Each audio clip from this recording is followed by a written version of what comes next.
Embark on a journey of curiosity with us. What fascinating questions are we exploring today?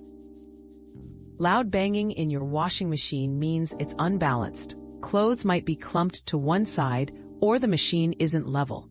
Fix this by redistributing the load, ensuring the washer sits flat, and adjusting its feet.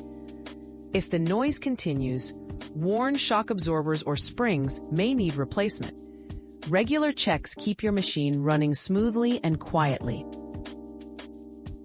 We've quenched today's curiosity, but there's always more to learn. Keep the curiosity alive by subscribing and joining us for our next adventure.